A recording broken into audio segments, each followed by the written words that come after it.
You know, if history had played out a little differently, Elvis could have been singing about blue Russian Hawaii.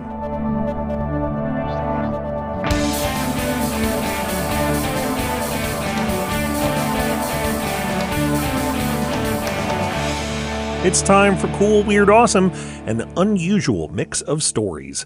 I'm Brady. It's Monday, December 29th. Today in 1962, the U.S. designated a spot in Hawaii as a National Historic Landmark. The site is known as Fort Elizabeth, or Russian Fort. That means there was once an effort to put a Russian fort in Hawaii. That effort started in the early 1800s, back when Russia still controlled Alaska. The Russian-American company based in Sitka wanted a base of operations in the Pacific, a place where ships from what was called Russian America could trade, refuel, and resupply. In 1815, the company's director sent an envoy to Hawaii, a German doctor known as Georg Schäffer. He was officially there to meet with King Kamehameha about the cargo of a Russian ship, cargo that Hawaiians had salvaged after the ship ran aground off the coast of Kauai. But Schäffer decided those talks were just going to take too long, so he went in, shall we say, a different direction. He decided instead to hold talks with the governor of Kauai, Kaumoali'i. He'd been the king of Kauai before Kamehameha united the islands, and Schäffer figured he could exploit the tension between the two and get a good deal for the Russians.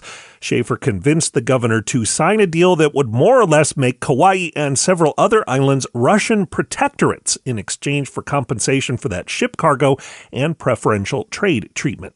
That led to the construction of an 8-sided fort in 1817 that flew the Russian flag on Kauai.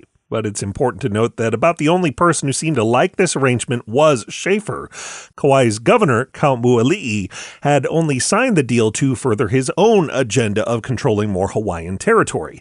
The Americans and the British didn't want a Russian outpost on the islands. They successfully pressed King Kamehameha to expel the settlers at the fort, though the king was already suspicious of Schäffer, who had secretly planned to take over all of Hawaii and had even started renaming spots on the island, including some after himself. Even the Russians weren't happy. They wanted a trading post, not a new military commitment, so the government disavowed Schäffer, saying he'd gone into business for himself. The doctor had to flee Hawaii, and he lost his job with the Russian-American company. Later, he tried to start a German colony in Brazil. There, he became officially known as Count von Frankenthal, but also earned himself a less complimentary nickname, the Soul Buyer.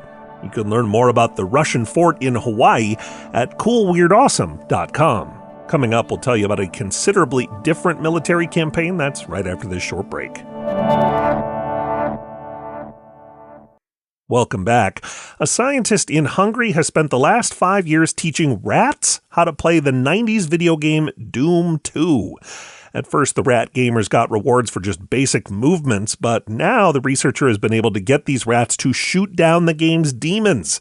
I'm Brady. According to the website ratsplaydoom.com, the training, quote, took approximately 2 weeks per rat. Thanks for listening, and come back again tomorrow for more Cool, Weird, Awesome.